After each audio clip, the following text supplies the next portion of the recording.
Ito yung bawal po yung ID ko, ma'am. Private na po yun, ma'am. order naming cellphone. Wala po akong ID ng GNT. Tapos ito si Kuya. Kuya, scam yan, di ba? Opo. Aminado si Kuya, scam to. Kasi ang order namin ay cellphone, ang dumating ay, eto ano to? Panglinis ng mga ano. Tapos ito, wipes.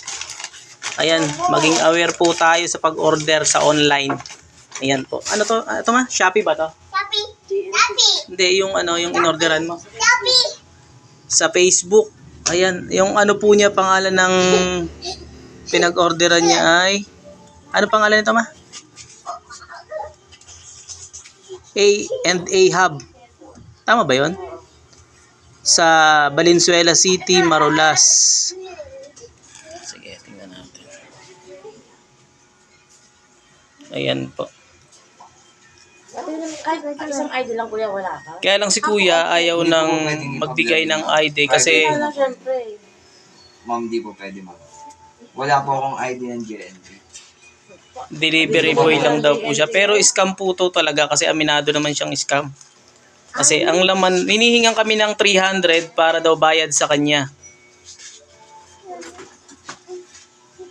Pero ang dinala sa amin ay hindi cellphone. Ang dinala ay wipes at saka panglinis ng kaldero. Ayan. Sige.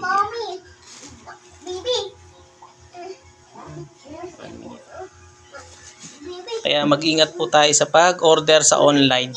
Lalo't hindi po sigurado. Shadow. Ayan. Shadow chicken. Sige, bigyan mo mga 300. Shadow chicken. Shadow. Shadow. Bakit po? Siyempre, nakaraan. Bigyan mo na lang ng 300. Sige.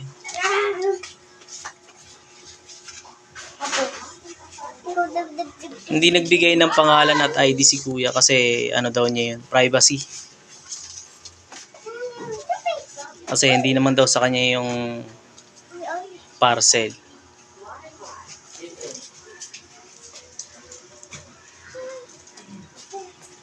Tag niyo po si ano.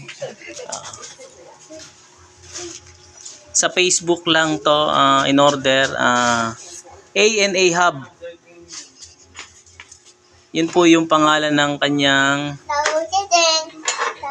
tindahan sa Metro Manila, Valenzuela City, Marulas.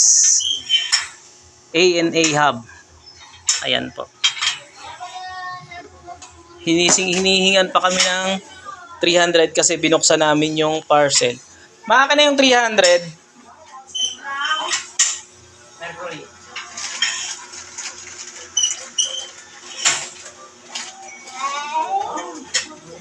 Alam ko binabalik yan kuya sa ano eh.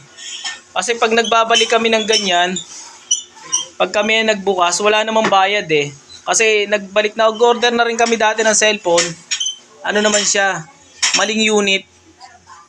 Ang nangyari, pinabalik sa amin yung unit, pero walang bayad. Doon ka muna be.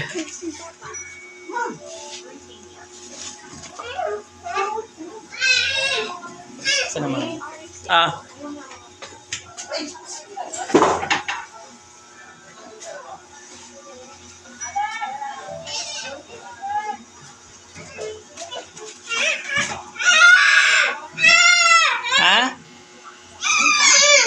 Ay, susto.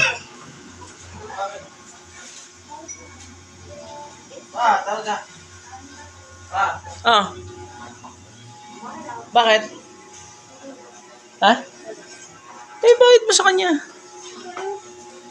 Eto kuya, 500.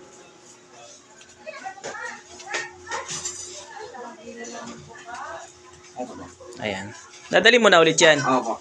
Okay, sige. Ha? Ay, kuya! Ano ba? Kukunin daw yan eh.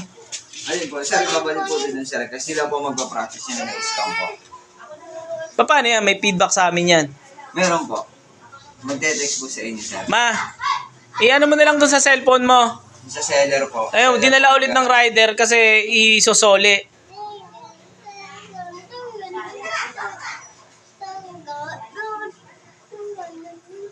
Ma. Okay, sige.